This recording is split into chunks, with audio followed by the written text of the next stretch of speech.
Hello and welcome to Games from Folktales, a podcast that mixes historical research and tabletop role-playing settings. I'm your host, Timothy Ferguson. This is Microepisode Week. Traditionally during Microepisode Week, I've put out tiny episodes each day of the week. This year, instead, I'm just going to glue them together into lengthy episodes because people find it more convenient. These are ideas which I haven't been able to fully flesh out into a complete episode, and I hope by setting them free into the Ars Magica community, I'll see them reflected back in a day, a month, or a year in a more complete and beautiful form. Shock quartz. Shock quartz is a type of quartz that, when it forms, has a lamellar structure. That is, it's in sheets rather than in the traditional crystals. It was discovered in the blast craters of nuclear weapons. Then people started finding naturally occurring shock quartz, and it turns out that this shock quartz is caused by meteoric impacts. We've only discussed meteoric impacts seriously in one Ars Magica supplement, that's the Fallen Fane, and I have to say it's the one with which I'm perhaps least familiar, because it's an adventure and I don't believe I've run it. But it's interesting that these items, stones that fall from the sky, have the ability to transmute the rock that they strike. Now, Hermetic magicians may have some vague idea that this is possible because lightning does a metaphorically similar thing to silica when it strikes sand. It creates great webs of fused glass that are called thunderbolts. The shock quartz is a strange sort of substance. Much as meteoric iron is a evocative substance that characters use for creating magic items that the ancient Egyptians had as, at some points, their only source of iron, so they thought that the bones and semen of the gods were made out of iron. So shock quartz may prove the MacGuffin for all kinds of original research. Now, when you're looking for it in Mythic Europe, there is a particular place that's of value, and it's in Bavaria. It's around the town of Nordlingen. Nordlingen-Ries, it's a meteoric impact site, and there is so much of this shock quartz that the people of Nordlingen use the quartz, which, as I mentioned before, striates unusually, to build the foundations for their houses. Oh, I'd better quickly point out that quartz is extremely durable, which is why they chose to do this.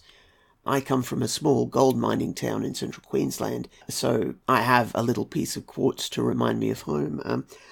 Quartz is 7 on that scale that people talk about where diamond is 10. It's one of the most durable of substances. I just kind of assume people know that because I come from an area where quartz is very common.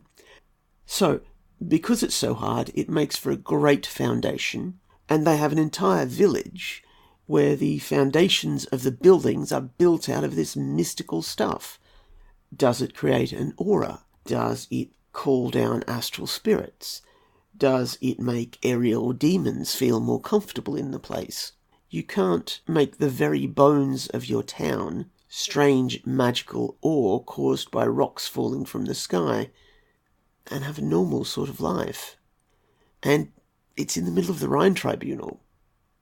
While we're talking about strange rocks that fall from the sky and their result, there is another interesting material that magicians may wish to use for their laboratories, or to enchant as forms for magic items.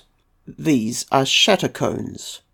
So, a meteorite falls from the sky, and it leaves a chunk of very strange iron, which the magicians probably want. If it causes a large enough pressure wave, it creates shock quartz, and then, beneath the ground, it creates shatter cones.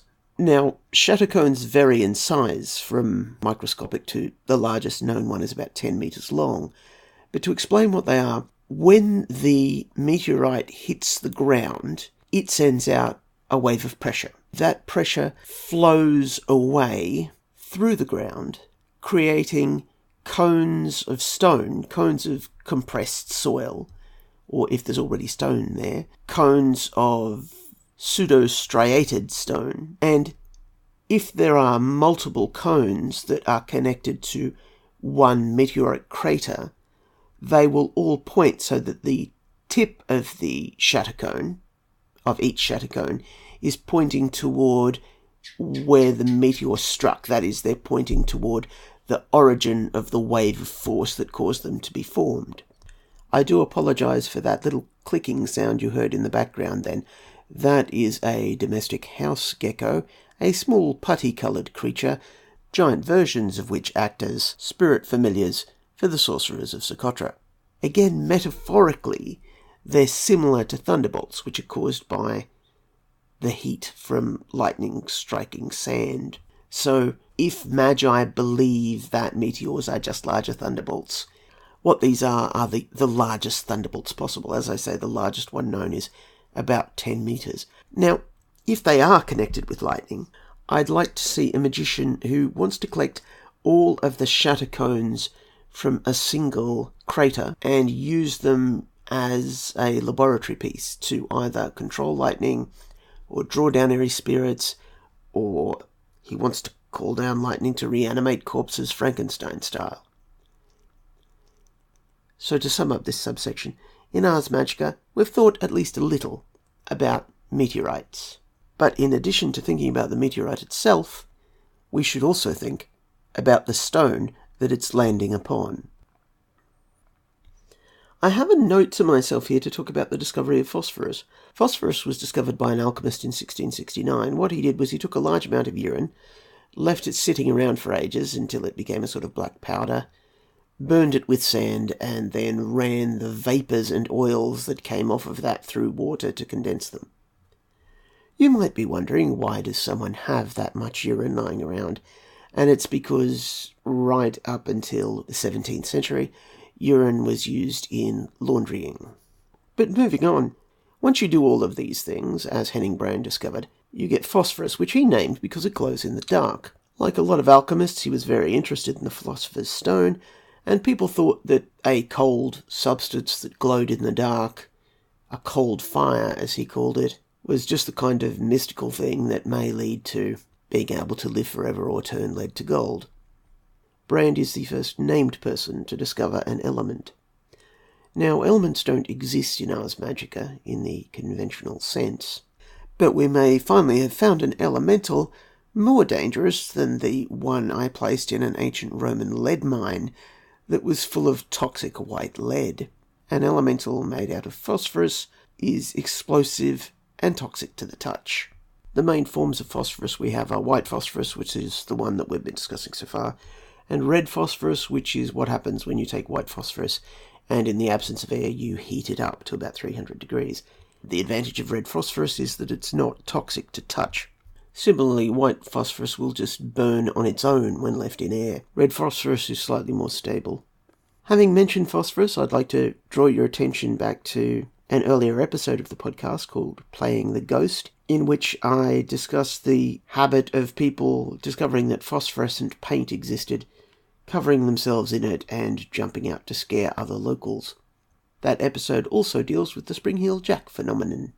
My family and I went on holiday to Adelaide several months ago now. While I was there, we stopped at the oldest chocolate shop in Adelaide, and in the window they had an explanation for where dragees come from. Now, dragees have various forms, but what I'm talking about here are sugared almonds, which in Australia are used as wedding favours. Their version said that they were invented in Paris at the start of the 13th century, and they were made by coating almonds in a toffee made out of honey. Now, Paris is significant in that it's the start of the Grand Tour for House Yarberton. Who's making these honeyed nuts?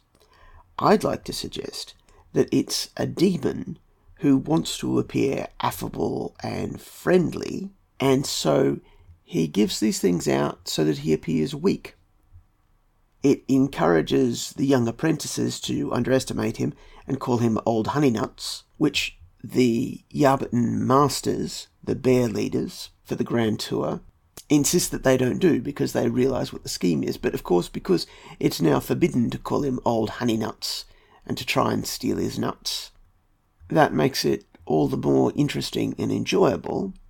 And because the apprentices underestimate him, this means that he can entrap them in one of the later places where demons have greater power. For example, the demonic bridge that crosses St. Bernard's Pass in the Alps. And that's your lot for the week. 3 micro-episodes. As I've been putting the micro-episodes together, some ideas have clicked into the correct shape for longer episodes, such as next week's episode, which will introduce a new type of magic human based on a book by Nigel Hawthorne. Your saga may vary.